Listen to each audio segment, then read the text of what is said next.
Kia ora, and welcome to Oho Ake Books. My name is Wharaeus Lysander.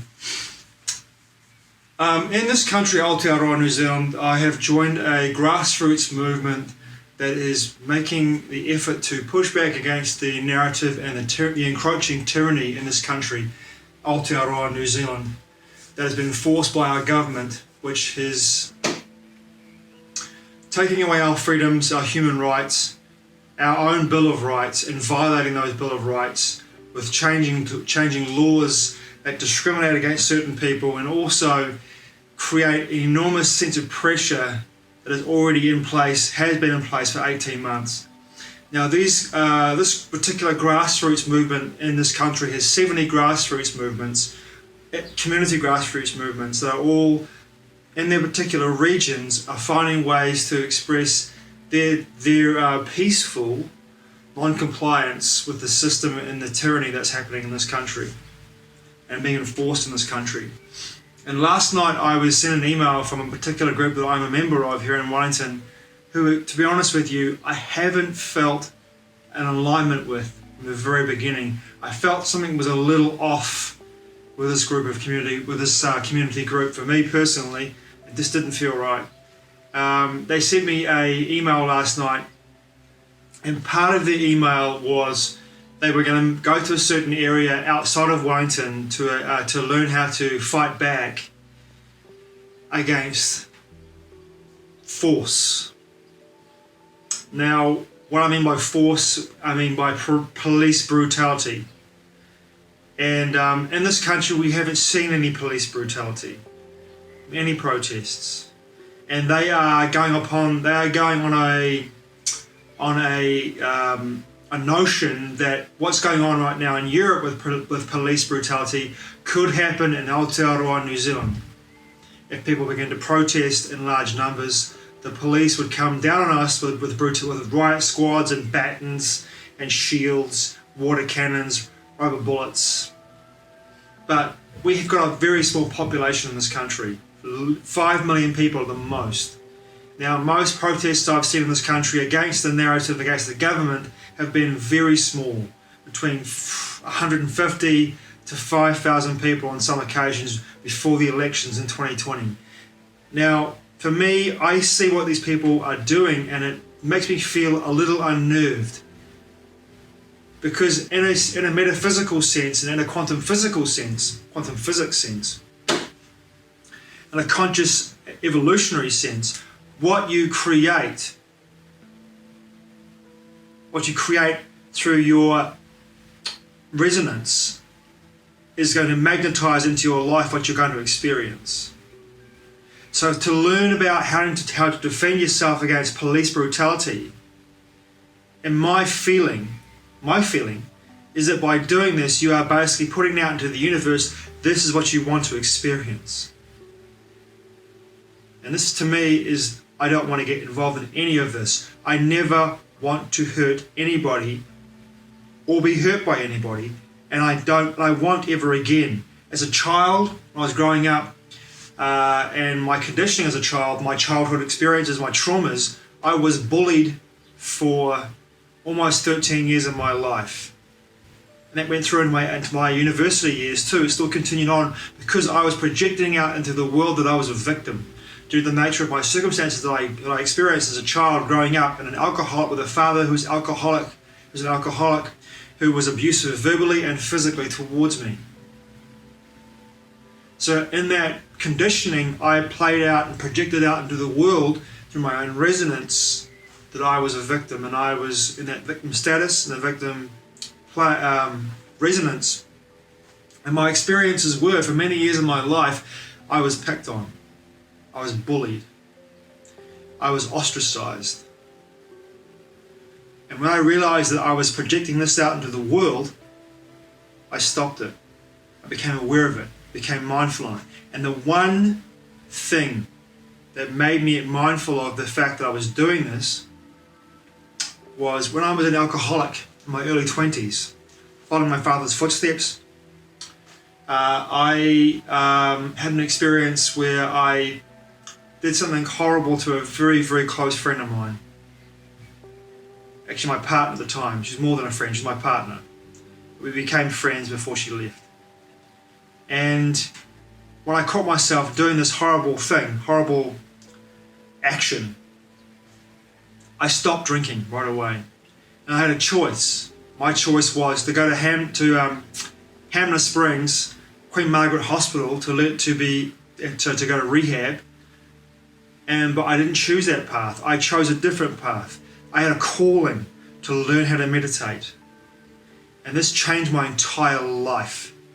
Learning how to meditate for me began me introspection, contemplation. It turned my gaze inward. I became mindful. I became aware. And my conscious awakening experience took off from there. The most powerful experiences of my life in regards to meditations were all in group meditations. And I feel as though the Maharishi effect, which is basically when you have 1% of the population meditating at any one time together, you change the quantum field. You elevate it. You elevate it. This group meditation practice of the 1% of the population doing this changes the entire paradigm energetically, vibrationally. It changes the frequency band.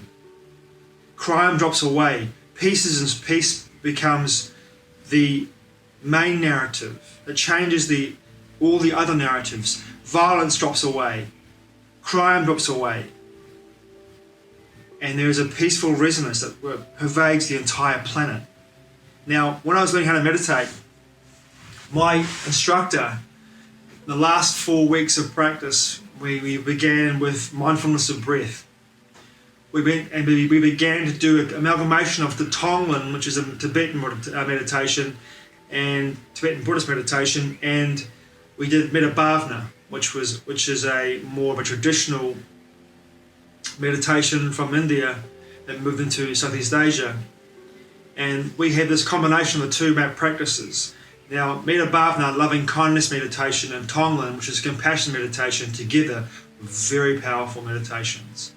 In fact, a couple of times I did these meditations in groups of 8 people. Meditations were so powerful and so enlivening for me that I was on fire. I was just, whoa, so full of power and energy, so full of happiness and joy and complete amazement of how this experience had changed my life in this group setting.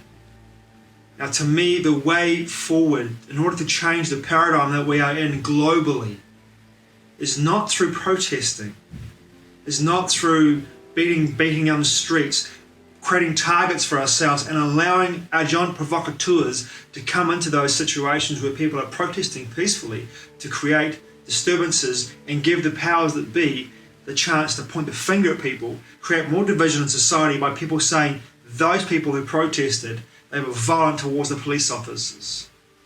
But the people that were doing that often are the police officers in plain clothes who are agent provocateurs that instigate the situation where it becomes violent and gives the authorities a reason to close everything down and shut down protests. But if people came together in large groups, and they don't have to be at the same place at the same time, but it'd be awesome if they did. Can you imagine 100,000 people walking through London, walking through New York, through Paris, through Bangkok, through Mumbai, in each of those cities, 100,000 people in each of those huge cities with millions of people walking through the cities quietly and peacefully to an area and then sitting down and practicing loving kindness meditation.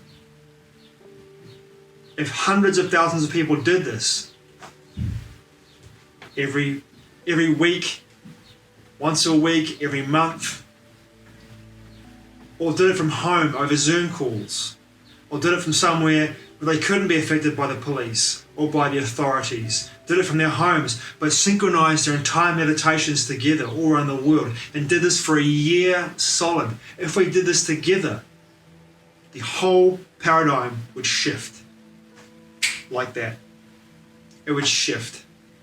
We could do this. We could sit together in meditation across the world, not necessarily in one place, in one room, in one area, in one landscape, but from our own homes, and together correlate our meditations together and visualize a world that we want to create. Visualize a paradise for our children to grow up in and their children to grow up in. This is how we do it. We change the paradigm from the inside out, because the outside is only a reflection of the inside of what's going on for us.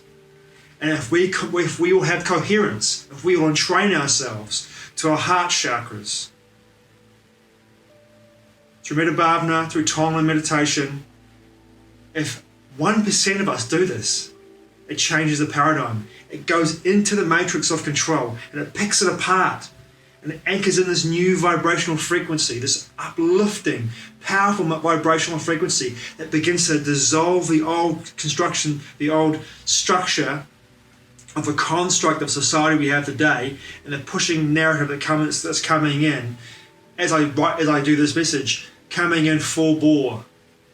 But if we do this meditation together, if hundreds of millions of people, or not even that, millions of people, 1% of, what's 1% of 5 billion people, 8 billion people.